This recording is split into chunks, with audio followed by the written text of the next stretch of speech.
La promotion 2021 portera le nom de Jean-Baptiste Charcot, grand explorateur reconnu de notre royaume, passionné par la mer et ses navires, qui fait briller la France par son esprit d'initiative et d'aventurisme. Un choix fort judicieux. Qui a accepté de parrainer ces pilotes, dont j'espère qu'ils seront dignes d'appartenir à une promotion nommée de la sorte? Leur marraine sera Anne Manipou Charcot, arrière-petite-fille de Jean-Baptiste Charcot. Fière de porter l'héritage de son arrière-grand-père, Madame Manipou Charcot représente l'association des Amis du commandant Charcot et de son navire le Pourquoi pas, ainsi que le fonds de dotation Le Français Témoin d'épaule. Chère Madame, acceptez-vous de vous adresser à vos filleuls?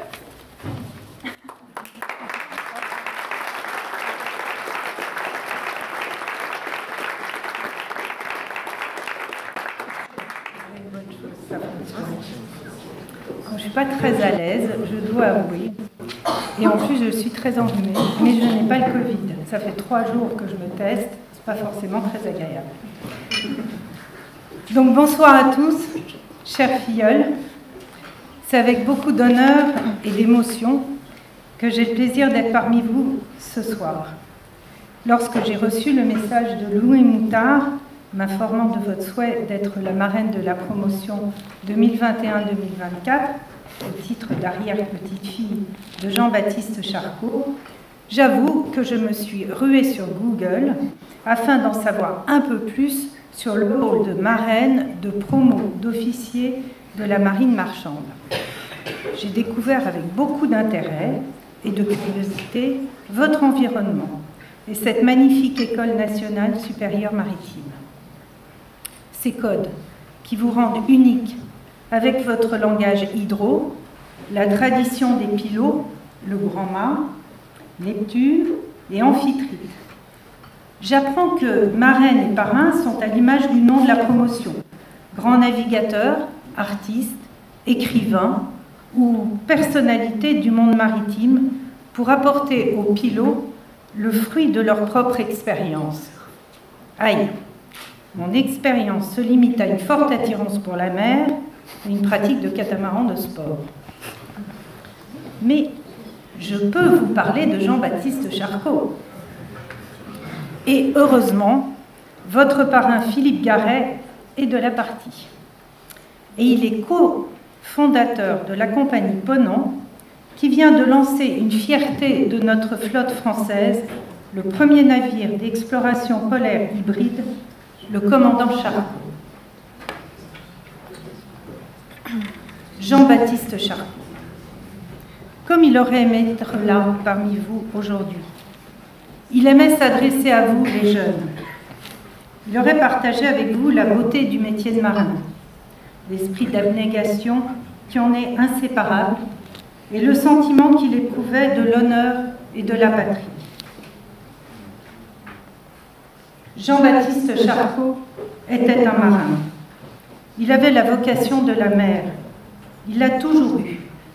En parlant d'elle, il disait « La mer, cette chose tellement extraordinaire, cet élément puissant qui change la mentalité des gens qui vivent sur elle, qui modifie leurs désirs, qui atténue leurs passions ou qui les rend plus vives, plus violentes. » Il a vécu en marin.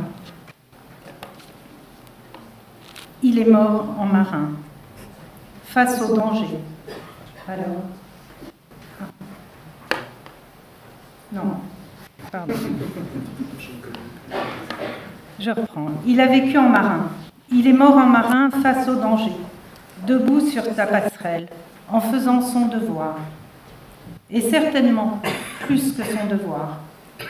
Si cela avait été possible, il aurait seul donné sa vie pour sauver ses camarades et amis.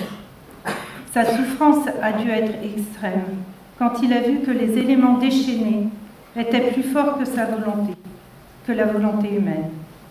Ses derniers mots furent « mes pauvres enfants ».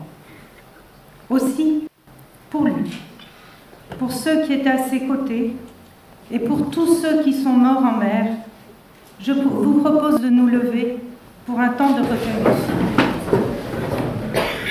Jean-Baptiste Charcot a été président du Yacht Club de France pendant près de 25 ans. Français jusqu'au plus profond de son cœur, c'était un grand Français, faisant honneur au pays et attirant à lui l'admiration et la sympathie. Bon, loyal, dévoué et sûr, il avait une belle figure, claire, ouverte et accueillante. Il était un modeste et d'un rare désintéressement. Il ne manquait pas une occasion de répéter qu'il n'avait aucun mérite, que tout le mérite revenait à ses collaborateurs et à ceux qui l'avaient aidé. Il aimait travailler avec ses hommes, c'était un chef. Sa volonté n'était pas subie, mais acceptée. Il est né à Neuilly le 15 juillet 1867, fils de Jean-Martin Charcot, le célèbre neurologue. Dès l'enfance, il est attiré par la mer, les bateaux et l'aventure. Il jouait à faire naviguer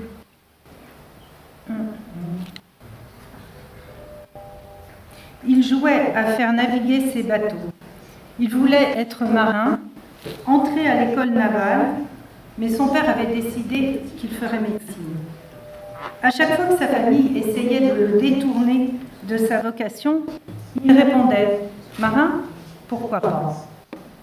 D'où la devise qu'il adopta et dont il baptisa la plupart de ses bateaux. Il construisit son premier bateau à 5 ans. Une caisse en bois, un manche à balai en guise de mât et un torchon pour voile. Il marque à la peinture rouge, pourquoi pas. Mise à l'eau, l'embarcation coule très rapidement et il eut une belle fessée. Durant son enfance, il voyage beaucoup avec sa sœur Jeanne et son papa. Ils ont voyagé en Europe et il garde un très très mauvais souvenir de son voyage au Maroc, d'où est venu, il s'est mis à détester tous les pays et la chaleur. En fait, il préférait les étés à Ouistreham, où il naviguait avec les pêcheurs qui lui ont appris à faire de la voile. Tout au long de ses études, il fait beaucoup de sport, du rugby et surtout du yachting. Il est médaillé olympique en voile aux Jeux de 1900. Son père lui offre, temps avant sa mort, son premier bateau, le Courlis. 3 bateaux suivirent avant qu'il n'achète la Rose Marine, une goélette en fer munie de machine à vapeur, avec laquelle il réalisera en 1902 une mission confiée par le ministère de la Marine. Ce fut sa première croisière scientifique officielle et celle qui allait donner le ton au reste de sa vie. À cette époque, il est médecin. Ah ouais, alors ça va pas du tout. Je suis peut-être un peu loin de l'ordinateur, non?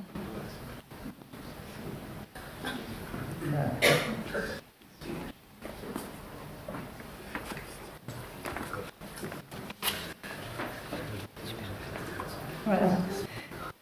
Donc à cette époque, il est médecin. Il a travaillé à la Salpêtrière avec son père, mais maintenant il fait de la recherche sur le cancer à l'Institut Pasteur. Ses parents sont morts. Son couple, il est marié avec Jeanne Hugo, petite fille de Victor Hugo, bat de l'aile. C'est décidé. En 1903, il quitte la médecine et n'écoute plus que l'appel de la mer et l'impérieuse curiosité de pénétrer dans les régions polaires. Pour ça, il lui faut un navire spécialement aménagé. Voilà.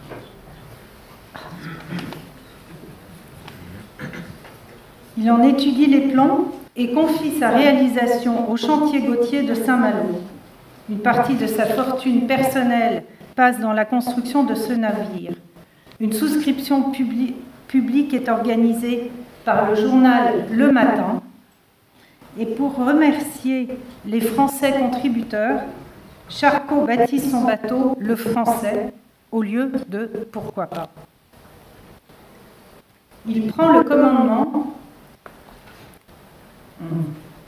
et aura la joie immense de conduire les couleurs françaises à la conquête de l'Antarctique. Ce fut une croisière mémorable de 1903 à 1905, avec un hivernage de 9 mois dans des régions où nul n'avait pénétré. Loin de tout secours, la TSF n'existait pas. Je suis vraiment désolée, hein, j'ai un peu raté mon truc. Voilà. Loin de tout secours, la TSF n'existait pas. Les résultats de cette expédition sont colossaux. 1000 km de côtes reconnus et relevés, 3 cartes maritimes détaillées, 4 plans, 75 caisses d'observation.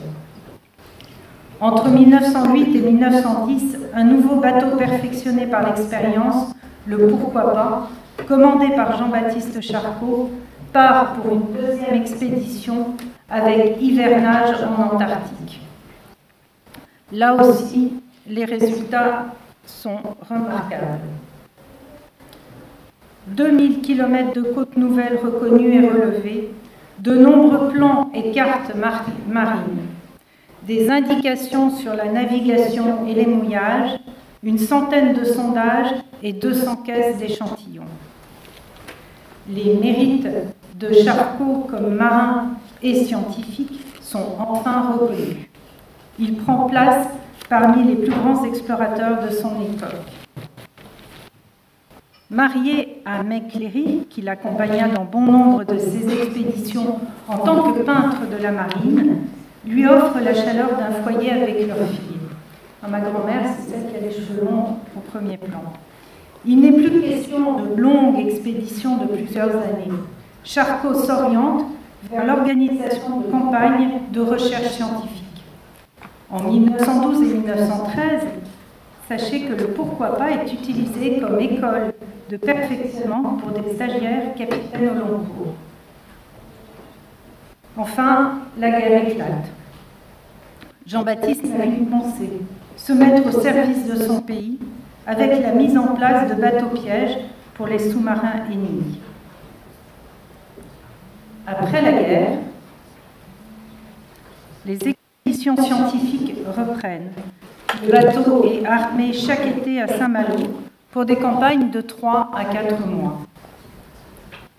Tous ceux qui ont eu l'honneur de faire partie de la grande famille du Pourquoi pas ont admiré la science et l'habileté avec lesquelles le commandant Charcot dirigeait des recherches aussi variées.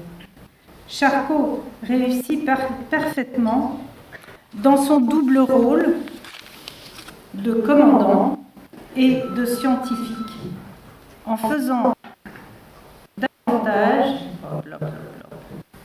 voilà, on en est là, en faisant davantage que de superviser les études.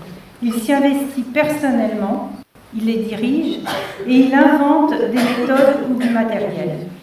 Au total, 27 missions seront réalisées, plus particulièrement dans le Nord, mais également en Méditerranée et en Manche.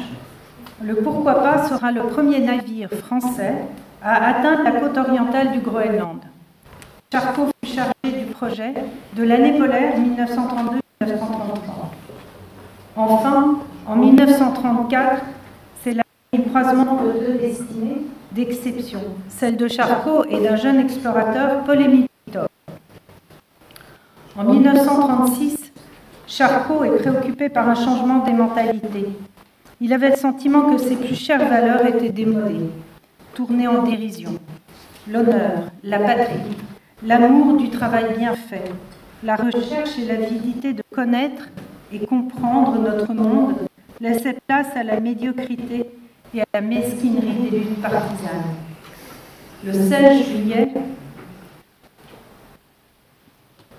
le Pourquoi pas quitte Saint-Malo. Son programme scientifique a été élaboré avec l'Académie des sciences, le service hydrographique de la marine et le muséum d'histoire naturelle. Des habitués et des néophytes enthousiastes composent l'équipe scientifique. L'équipe de volontaires de la marine compte 34 hommes. Jean-Baptiste Charcot vient d'avoir 69 ans. La campagne a été intense et fructueuse, probablement l'une des plus importantes. Le 26 août, Charcot note une anecdote. À l'instant, on m'apporte dans ma cabine une délicieuse mouette qui est venue sur le pont et s'est laissée prendre à la main. Je l'ai caressée bien doucement et j'ai gratté sa jolie petite tête blanche sans qu'elle paraisse effrayée. Nous allons lui donner du pain trempé dans du vin et la mettre dans une caisse ouverte d'où elle pourra s'envoler quand elle voudra. Toujours sensible au sort des animaux qu'il s'efforçait de faire respecter de tous les équipages, Charcot va s'attacher à cette mouette qu'il nomme Rita. Elle ne quittera jamais le bateau. Le 16 septembre, avant que le navire sombre définitivement, la mouette s'envola. Le naufrage coûta la vie à 40 personnes, il n'y eut qu'un seul survivant. Aujourd'hui, les échantillons rapportés par Charcot et par les expéditions Charcot servent d'éléments de comparaison pour étudier l'évolution du réchauffement climatique. Cela donne encore plus de sens aux actions que nous menons et dans lesquelles j'ai cœur à m'appliquer. L'école polaire, créée par le Fonds de dotation le français Témoin d'épaule, l'association des amis de Jean-Baptiste Charcot, c'est une association qui a été créée suite au naufrage pour venir en aide aux familles, et dont je suis actuellement la présidente. Et enfin, le traitement des archives familiales, et plus particulièrement les photos sur plaques de verre. La transmission est là, et elle vous concerne, chère filleule.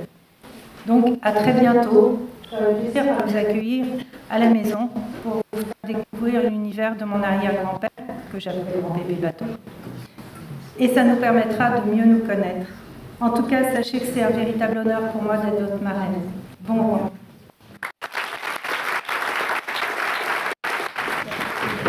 Merci madame pour votre premier témoignage.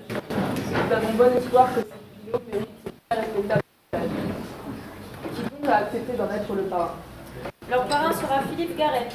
Vous-même, Pilot en l'an de grâce 1976, vous prîtes avec vos associés la belle initiative de créer votre propre armement. Vous avez suivi la construction du célèbre Conan, dont vous avez pris le commandement à sa mise en service en 1991. Aujourd'hui, la compagnie maritime du même nom est une référence dans le monde entier et compte 13 navires, dont le fameux brise-glace qui porte le nom de commandant Charcot. Commandant, cher enseignant, vous feriez-vous l'honneur de vous présenter à ces pilotes?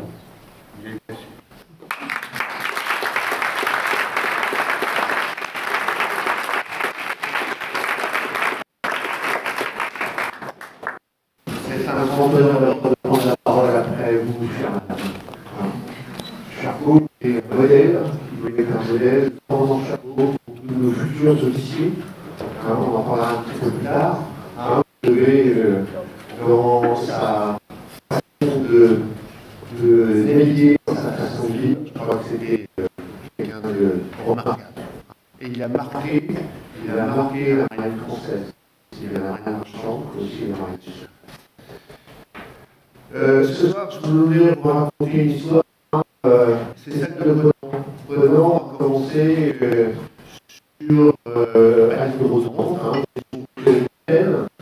et à cette époque, dans les années, milieu des années 80, la marine marchande française, le French flag, comme on dit souvent, était en très mauvais état. Pourquoi il était en mauvais état? Sans doute parce que on avait subi dans les années 70 deux chocs pétroliers.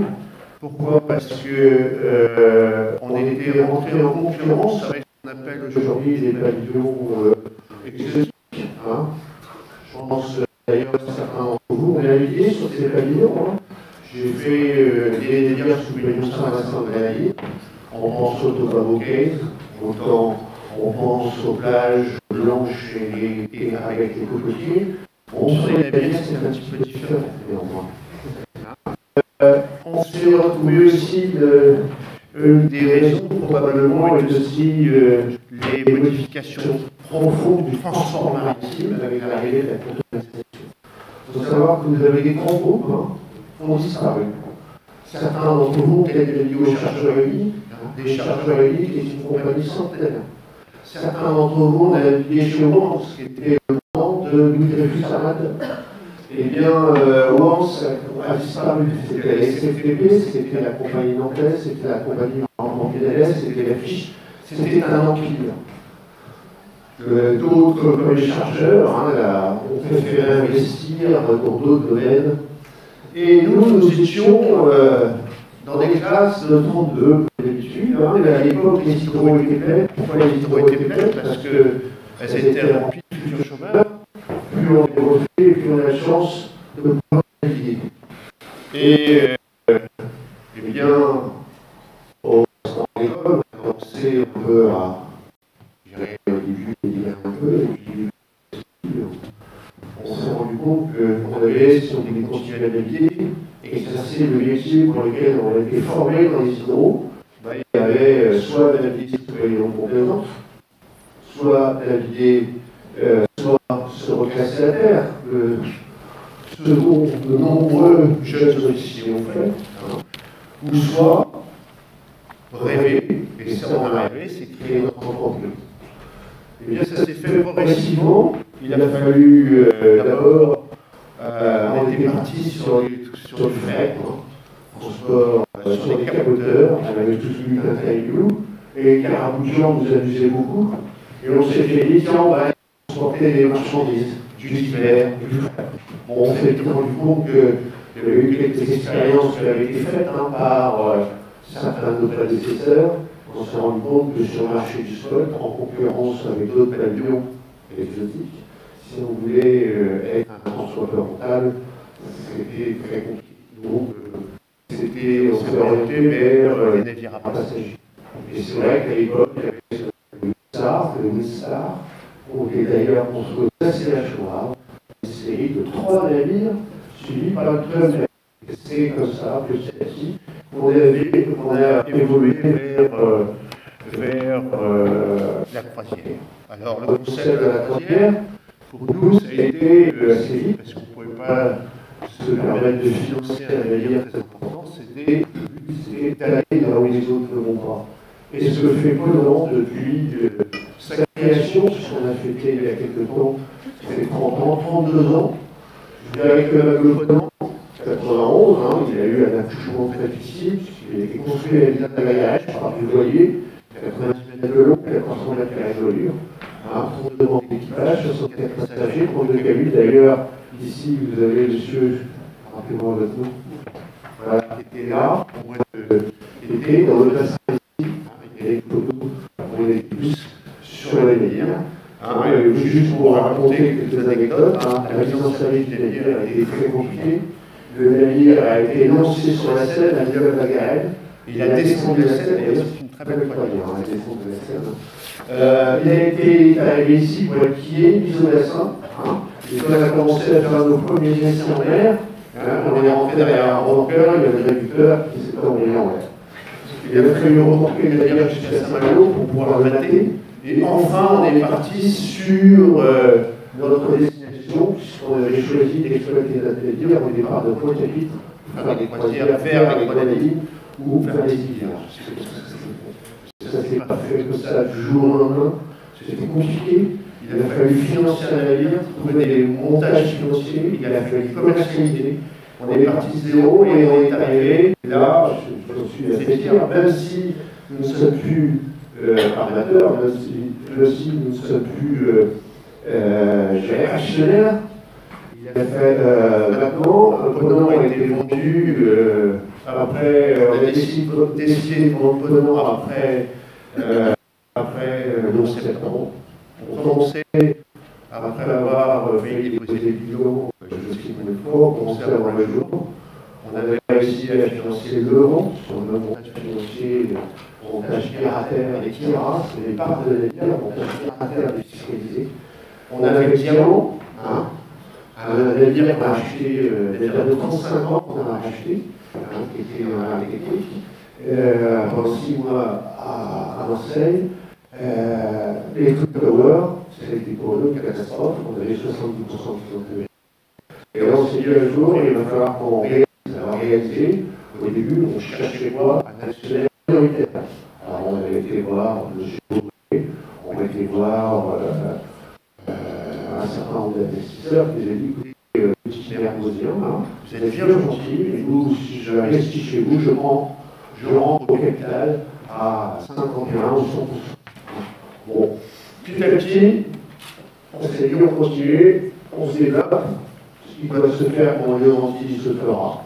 Hein, et plus petit à petit, il y a la chose de Jacques Saadé, le président de MACGM, Jacques Saadé, très belle réalisation commerciale, qui a racheté la compagnie, a racheté la CGM, dont elle a fait, en l'espace de 20 ans, le troisième ou quatrième transporteur de conteneurs en ligne. Entretenant, Jacques Saadé voulait, puisqu'il avait gardé la marque, le French Line, se servir de tenant pour pouvoir développer les croisières. Il n'a pas eu le temps de faire, parce qu'il y a eu une crise de 2008. Il est devenu commandant de tenant, il a vendu un fonds de pension, Point, qui, entre-temps, Jacques Saadé a fait construire 2 navires de l'Australie et de Montréal. Mais Philippe Papiot, dessiné par Joël Bretéché, un Nantais aussi, et qui était, c'est-à-dire avec une coque glace qui leur permettait de faire des exploitations aussi bien au départ d'Ischoya vers l'Antarctique qu'au départ, de l'Europe vers la Norvège et vers le pôle Nord. Suite à cette revente au fond de Manche, on a fait 2 navires supplémentaires, Léal et l'Irial. Donc, entre-temps, 2 navires ont été vendus, le Grand Ponant, et donc la compagnie venait de plus en plus se développer. Vous savez, dans l'entreprise de navigation, un armateur, c'est peut-être un gros mot pour ça, un armateur, il n'y a pas d'armateur sans marin, il n'y a pas de marin sans armateur. Et c'est vrai qu'on était armateur, on a eu au début des réalisations qui n'étaient pas bonnes. Pourquoi? Parce qu'il fallait payer le rang d'équipage. Et c'est vrai qu'on était, pourquoi on a réussi là où d'autres n'ont pas réussi, c'est parce qu'on n'était pas forcément sous des régimes sociaux qui étaient les mêmes que ceux qui naviguaient sur French Flag. On était avec une immatriculation particulière, c'était Wallis et Futuna, avec 3 immatriculations Mataoufou. C'est pour ça qu'on a réussi, et le concept c'était d'essayer de réussir avec un équipage français. Et c'est vrai que pendant 15 ans, on a eu que des équipages français, des officiers français, des équipages d'hôtellerie et restauration français. Le fonds de pension Bridgepoint n'est pas un armateur.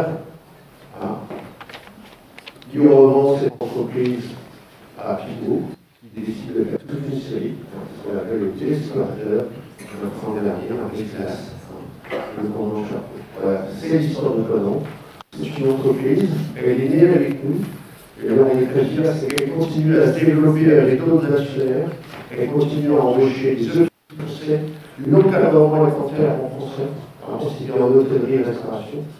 Et pour nous, pour moi, c'est une grande fierté d'être toujours associé à ce rêve d'Hydro entre 8 personnes ou 10 personnes. Et donc, on a transféré le flambeau. J'ose espérer que le Jupido continuera l'exploitation de ces navires et développera encore la compagnie. Je voudrais dire un petit mot sur nos pilotes. Vous allez venir, vous allez remarquer, comme être officier, vous allez découvrir le monde de la navigation. Certains sont sur des porte-conteneurs, certains sont sur des navires, sur des navires de charge, d'autres embarqueront sur des navires passagers, d'autres embarqueront sur des navires de service. D'autres iront peut-être naviguer sur les yachts. Quoi qu'il arrive, le cœur du métier reste là, le cœur du métier d'officier de terre. Monsieur, vous avez, le commandant du BM, dans sa présentation, disait, soulignait qu'il était important, vous, jeunes officiers qui l'avez embarqué, essayez d'utiliser autant d'élèves pour ne pas naviguer dans une seule compagnie. Allez voir, d'autant plus que notre métier de chef de gare n'est pas tout à fait le même sur un porte-conteneur de 400 mètres de long que sur un navire de service ou un autre type de navire. Il faut que vous puissiez acquérir une expérience, cette expérience de chef de gare. Et je vais vous dire une chose, il doit faire confiance à ses chefs de gare, il ne peut pas être 24 heures en permanence sur la passerelle, et un commandant qui ne peut pas faire confiance. Il vient pour et un commandant pour c'est tout à fait désagréable. Donc, soyez professionnels, soyez rigoureux. Et puis, dernière chose, monsieur le futur chef de gare, que après, vous avez vu, vous avez dans cette filière polyvalente la possibilité, et j'en suis sûr, d'arriver dans des fonctions second capitaine, où là aussi c'est un métier. Et puis enfin, dans la fonction pour laquelle on a été formé, le commandement. Être commandant, je vais résumer ça, sans doute certains d'entre vous sont d'accord avec moi, grandeur et dernière chose, quand vous serez sur le pastel, n'oubliez pas qu'il y aurait, vous serez des super techniciens, n'oubliez pas les marins, les passerelles élevées, il y a des consignes, la tenue du quart. Et je reviens là-dessus, parce que je suis très à cheval, j'ai toujours été très à cheval sur la tenue du quart, à fortiori quand on a 1400 mètres carrés de voiture. La rigueur de l'officier de quart. Peu de métiers vous permettent d'avoir des responsabilités aussi jeunes, la responsabilité de son du navire, de son équipage, mais aussi des passagers, de la cargaison. N'oubliez pas que derrière, on est dans des officiers de la marine marchande, derrière, il y a un armateur, derrière l'armateur, il y a des clients. Et jamais, levez les yeux de l'écran, super passage.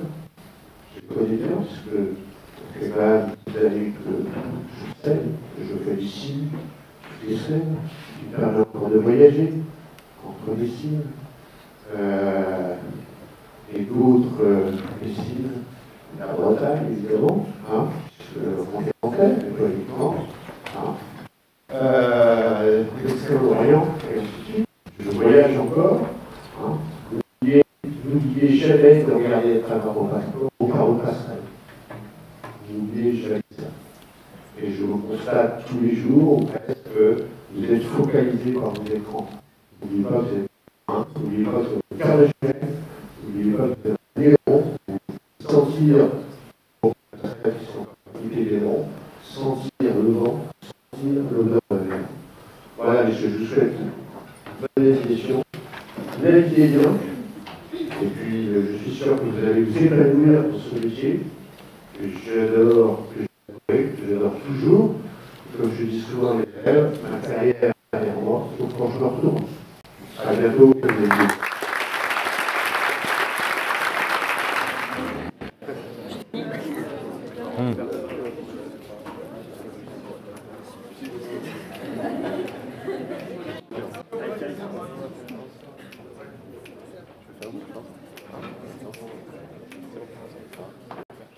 Pour retrouver ma douce amie, pour retrouver ma douce amie,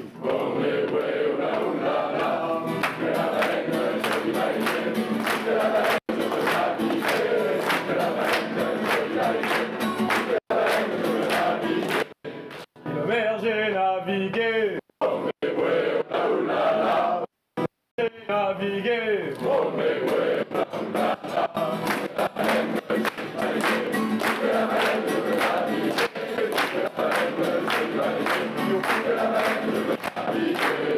Vers du nord au vers du sud, vers du nord au vers du sud, je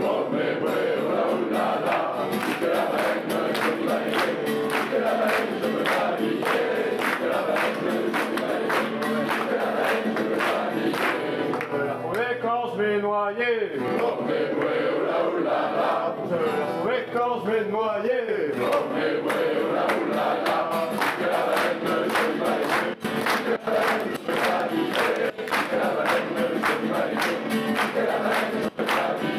Dans les grands fonds, elle m'espérait. Dans les grands fonds, elle m'espérait.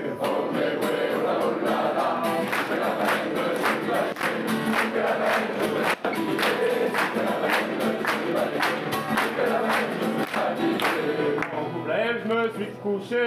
En couplet, je me suis couché.